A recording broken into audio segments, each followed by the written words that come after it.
on the YouTubes. We got a lot to get to this morning. Oh, we're live. Hello. Hey, YouTube. How y'all doing? I had toyed with the idea of coming back on over the weekend, but frankly, it was just too much going on. I had to hang out with my mini-me's, my son, my child, my son, my daughter, my husband. We had a wonderful weekend, so I could not make a live happen this weekend, but I'm working on it because there's some things we got to talk about. And today's title, Evil is Good, is taken, of course, from that film, Vampire in Brooklyn. Hopefully you all know that reference. I talk about it a lot more extensively in today's podcast episode, but there is a conversation we need to have about evil is good. And that's a conversation that's largely going to pick up on where we left off on Friday. For those of you who were here during the live on Friday, whether you were listening on Urban View, or if you were listening here on the YouTube podcast, on the YouTube channel, or if you listened to the extended version in my podcast, Lurie Breaks It Down, which again airs every 2 episodes every Monday through Friday, 6 a.m. You get your inspiration, your moment of gratitude, and then later in the afternoon, that's when we hit you with the hard news. But basically, everything Friday was around these sorts of topics, around Christianity, biblical interpretation, and books and whatnot, and unfortunately, there were some pastors who were very upset with what I had to say on Friday. And we actually, as I said to Urban View, I reminded them that we had a caller on Friday, our last caller of the day, who was very upset by the things that I said and basically called to say that what I was saying was demonic and satanic. And so I told them, listen, it's the end of the show. We're not really going to have time to get into this, but I did say if you make a list of the things that I said on this show on Friday that you think are inaccurate, are of the devil, make the list, and then I'll open up the phone lines. 866-801-8255, 866-801-TALK. And I know some people were concerned that I'm going so hard in the paint about the realities of Christianity and the history undergirding how Christianity came to be, how the Bible came to be. Some people think I'm doing that just because I have church hurt. I'm sorry, I don't mean to laugh. Church hurt is a real thing. I ain't got it, but church hurt is a real thing. But even if I did have it, I think that would make my point a bit more valid. But the reality is, yes, I am one of those people who was raised in a church. Daddy was a preacher. Mama was a missionary. And all of this matters because the conversation we had on Friday was not about church hurt. The conversation we had on Friday was about saving ourselves from the slavery that's coming. And if you think I'm being hyperbolic, wait, that's why we are still going to be in this topic today. I'm keeping my foot on next because of what's happening and what we learned over the weekend about where white Christian nationalism is going. I know y'all be upset with what I say sometimes, but I be right. Not always. I'm not trying to say I'm always right, but on this, I be right. So let's get into it. First, I want to talk about the protest that took place this weekend. I'm sorry. Not a protest, the demonstration that took place this weekend. Shout out to those of you who were at the No Kings March. You guys, you righteous, you did good. You did a good thing. Good job. I'm proud of you. You did it. More than 7 million people came together in cities all across the country. There were people protesting in other countries. I don't remember seeing that since like the protest of George Floyd, right? When we were protesting the lynching that took place on camera when George Floyd's life was taken from him on film. And so it was an amazing thing to see. You guys did a good job. Proud of you. And I just want to be clear. The reason I stumbled just a moment ago between calling it a protest versus a march or demonstration is because language matters, right? And I had talked about it as a protest before. And quite frankly, I'll be honest with you, I was a little snarky. There have been a couple of times I've talked about the No Kings March a little snarkily, kind of like ain't no real protest. They ain't got no demands. I don't really know what they going. I mean, it's one day, it's on a weekend. They ain't even inconveniencing nobody. And that was a little snobbish of me. I'm going to acknowledge it. I probably should have been a bit more generous in my framing of it. But frankly, I'm a little past it. Time is late, so I'm a little past these things. But Miss Packyetti, who was a phenomenal commentator, a phenomenal activist, has done some really amazing things. You can follow her on Threads. At Miss Packyetti, MSPACKETTY. She's super, super dope. I really get a lot of inspiration from her. And she's someone who basically did a whole conversation on Threads about how the No King's Day is a demonstration and a march. And she was like, this is not a protest or a strike or a walkout or an uprising. But then she goes on to say, guys, that's okay. And I needed that message because I was one of them people, ain't no real protest. You're right, Lurie. It's not a protest. It is a march. It is a demonstration. And it is one of the many ways that these sorts of movements gets built. March on Washington, as Ms. Packyetti says, was a march. Million Man March was a march. March for Our Lives was a march. She says they were organized, they were permitted, they had a start and an end time. And she talked about the fact that public demonstrations can often be an entry point For people who are new to activism, it might be your first step in, doing something significant. The thing is, though, that what you do when you go home, right? Because if you go home and you don't do nothing else, you're not connected to the No Kings organizers, you're not really doing the work of continuing to organize, then you are wasting time. But if you're doing the work after you left the No Kings March, you're a part of groups, you're a part of organizations, you're doing mutual aid.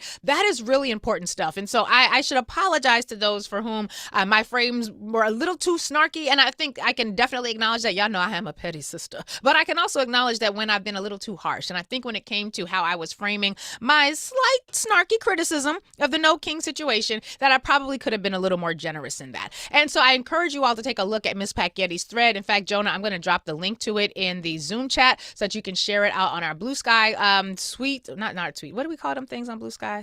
Not skeets. Y'all know what I mean. Go to Blue Sky, damn it, and follow me there, and follow Urban View there as well. Thank you. Skeets, which I think is ridiculous. But getting back to the conversation, so I encourage you all to take a look at that, because this idea that there is one way to do a thing, we should probably come away from that. But she talks about the fact that, again, if this was not a thing for you, which it was not, I was not going to be at that protest. She said that's perfectly fine, but there's no use to really talking about which sorts of actions are real versus which are not, because if all of us is leading us to a funnel of resistance, that is a good thing. I also want to remind all of you about Erica Chenoweth, a professor who we've talked about extensively before, and we've talked about the fact that her research has found that when you can get 3.5% of a population to be engaged in sustained protest over time, that you increase your odds of pushing back on fascism by a good 50%. And if you do nothing, you got a 7% shot of your fascist regime failing if you don't do nothing. But if you can get 3.5% of people to engage in sustained protest and resistance, then that is going to ensure that you get at least a 50% shot of success at overthrowing the fascism, or preventing the fascism from overthrowing you. But Megan Thuy, who, and again, I talk more about this in the podcast, encourage you all to take a listen to it. She cautions us a little bit about that 3.5% rule. And she says that the number 3.5% is the result of success, not the recipe. A single day of protest, a march, a demonstration, whatever it is, no matter how massive it is rarely enough. So we're doing, 6 in one hand, half a dozen in another, or as my kids like to say, 6, 7. Oh, she's going to be so mad when I tell her I did that. I told my daughter, I was like, I'm going to do 6, 7 on here. She was like, no, mommy, don't do it. 6, 7. All right. So when Erica Chenoweth's research actually talks about, and again, Megan Thuy, Meganthui, talks about this in a really great thread on Threads. She talks about the fact that now we got to do distributed leadership. We have to create parallel institutions. You got to create the councils and the networks and the institutions that can't be decapitated by one arrest or one person being unalived, or a couple people being unalived. She talks about logistics and welfare. We now need to be thinking about systems of food, medical aid, and legal support for strikers and protests. She talks about the need for secure communications, so we have independent channels that will allow us to bypass state propaganda and coordinate. Again, I spend way more time talking about this in the podcast, which you'll get a chance to hear later today. But these are two really great discourses in social media spaces that you can all access. They're both on Threads. I really encourage you to take a look at. So for those of you who are wondering, okay, now what? Here's the now what? Get to work. Get to work. But now I want to get back into this conversation because, as I mentioned, some of y'all, after Friday, some of y'all's pastors were a little upset with me over the weekend. And as I mentioned, we did have this caller who basically, and again, the phone lines are open, 866-801-8255. As soon as we get through this live, I will take the calls for people who took notes and said, no, I want to push back on some of the things that you said. I'm here for the pushback. But I need to start, or I need to, I guess, at this point, remind myself and remind all of you, I would love to be able to believe that the Bible was a perfectly and divinely inspired book. I would rather not know that the Bible, as we know it today, is largely the function of a group project of largely European men who wanted to use it to promote their ability to act as evilly as they wanted, while convincing us that their evil is good. And y'all remember that scene in The Vampire in Brooklyn, where the pastor is a crooked pastor, is trying to convince the people that evil is good. And he talks about how if you have a necessary evil, if the evil is necessary, then that means evil is good. And we're not going to play the clip here because YouTube will ding me for copyright infringement, but I really encourage you all to look up that scene in Vampire in Brooklyn, because that sort of explains where we are at today. The Bible and our need as people who are Black, which means we descended from the enslaved class in this society, and we coexist with people who descended from the slave-owning class in this society. And the Bible has been used by that slave-owning class to ensure their acceptability and their comfort with the idea of enslaving our black asses. Now, the reason I need us to be loosed from this notion that the Bible is this perfect word of God, instead of knowing that it's largely, again, this group project, this group paper that has been edited and re-edited by a bunch of European men throughout various points in history who wanted to essentially use it to excuse what evil thing they were doing. Because, you know, when you think about like a Christian bishop, Desmond Tutu, who said, quote, when the missionaries came to Africa, they had the Bible and we had the land. They, the missionaries, said, let us pray. We closed our eyes. And when we opened our eyes, they had the land, we had the Bible. This wouldn't matter if we weren't talking about the politicization of a religion that is basically being politicized in the same way that their ancestors politicized it to support the re-enslavement of black people. And all of this matters today, not because of Friday's conversation. All of this matters today because all of this matters because right-wing, white Christian nationalist pastors are on the rise. And they are now preaching that slavery is good and that Christians need to not only defend their right to enslave people, which according to these white Christian nationalist pastors was a right given to them and supported by the Bible. And they said it's not just that you as Christians need to believe this, white Christians, you need to defend it. You need to defend a Christian's right to own another human being. Y'all might think I'm being a little hyperbolic. You might think it, but I be right, and I don't be hyperbolic. I want y'all to take a listen to this clip. Or YouTube, you're going to get to see it. Urban View, you will, of course, obviously be able to hear it, but YouTube, you will be able to see this pastor. This is, I shouldn't even call him a pastor. This is white Christian nationalist podcaster Joshua Hames, here in this clip, in his podcast, talking about how Christians should be willing to defend the institution of slavery because in the Bible, which a lot of us want to pretend was not a group project, edited multiple times and re-edited to fit a political weaponization of it. The Bible makes it clear that it is not inherently evil to own another human being. Now, Jonah, I want you to get ready for this clip. Do you have the clip, Jonah? All right, we got the clip ready. Let's take a listen. The institution of slavery is not inherently evil. I know. Some of you guys are upset by that. Some of you guys are saying, I've been saying that for years. Okay, I'll take it a step further. It is not inherently evil to own another human being. I know, just wait. Some of you guys are really upset, but let's talk through this because it is very important that every Christian affirm what I just said. And not only should they affirm it, every Christian in today's society should be able to defend what I just said. Every Christian should be able to defend it. Big evangelicalism has been getting this wrong for years, basically since the advent of Big Eva. They haven't had a good answer for the slavery issue. All right, Christians in America have been led astray on this topic. They've been led to believe things that the Bible doesn't teach. And when we go beyond the Bible, there are dire consequences. I told y'all this mattered for reasons. The reasons. I told you it mattered. They're preaching that the Bible justifies slavery. The Bible commands slavery. And that every Christian should defend slavery, should defend the right for white Christian nationalists to own other people. And we know they was talking about white people being able to own other people because that's the only form of slavery that they suppose is accurate. That's it.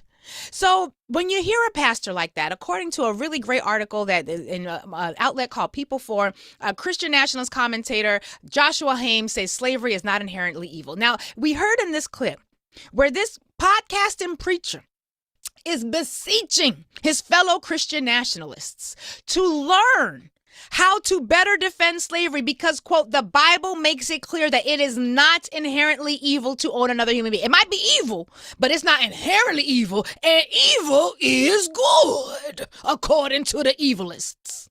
Hames hosts a podcast with Pastor Brooks Pottinger.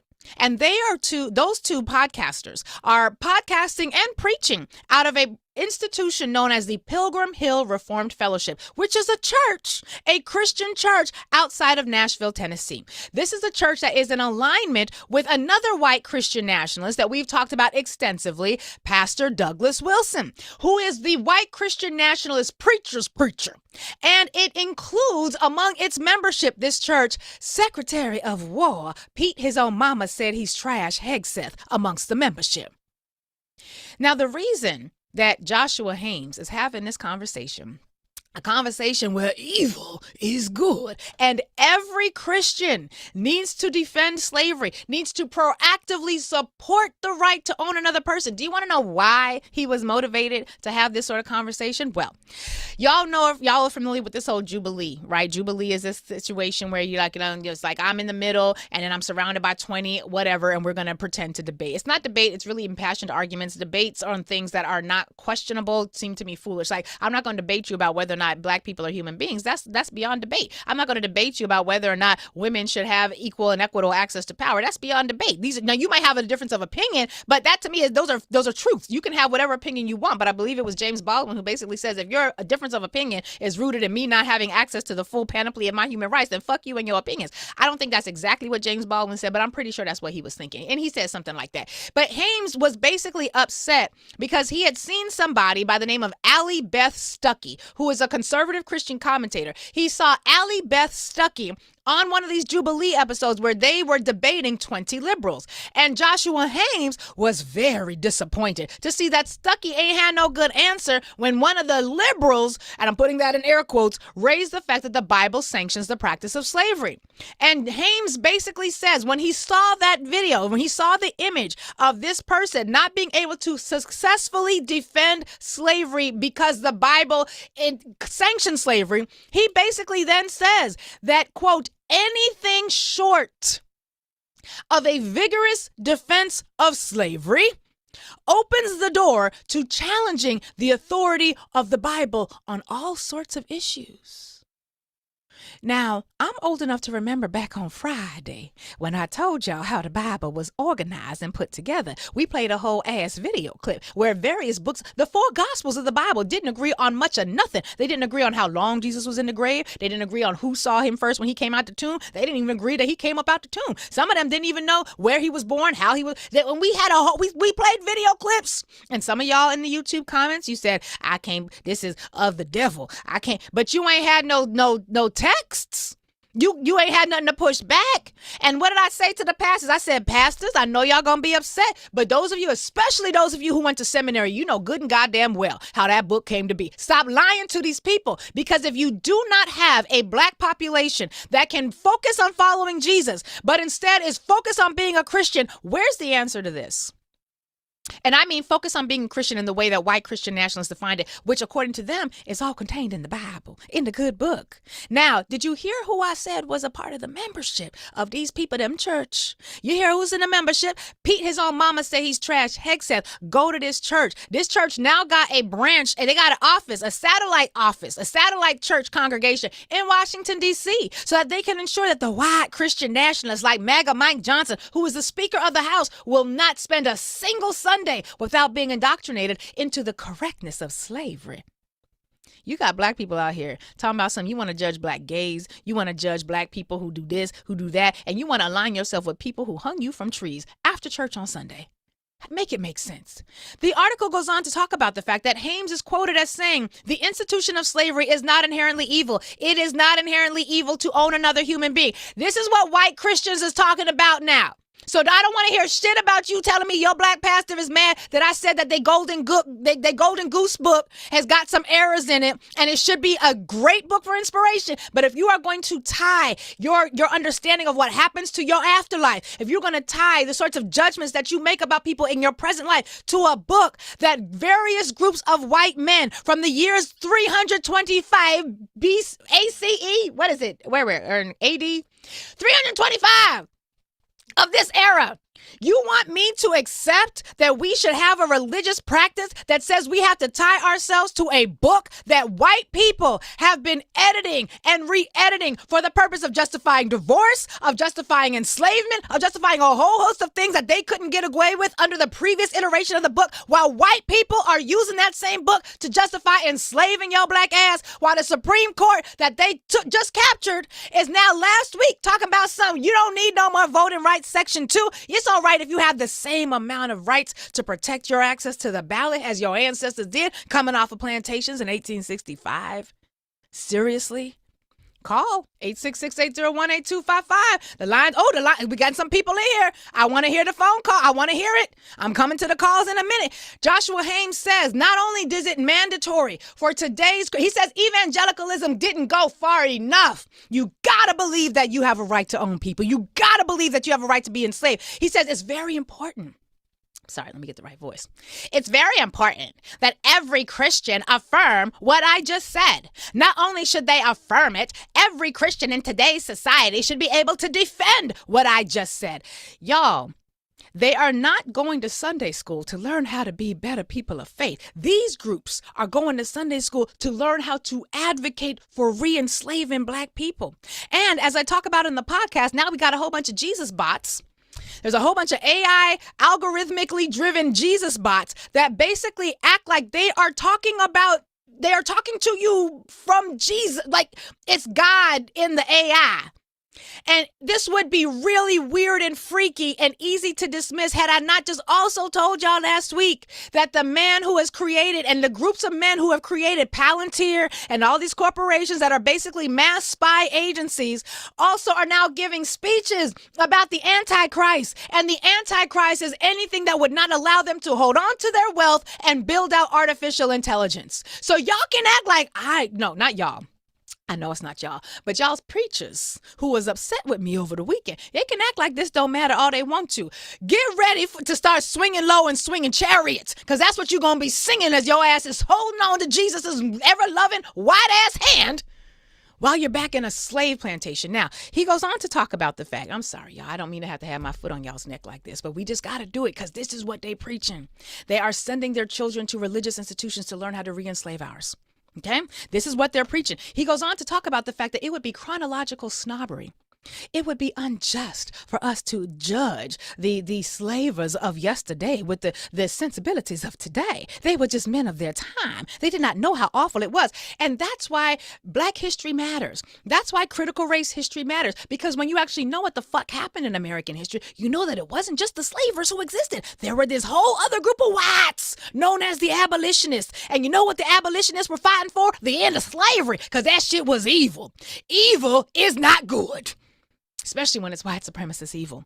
But he goes on to say, we're condemning them, talking about the slavers. We're condemning them for being a product of their time. Given the fact that the Bible does not explicitly condemn that as sinful, like doesn't explicitly condemn slavery as sinful, then we ought not explicitly condemn our forefathers. That's chronological snobbery at its best.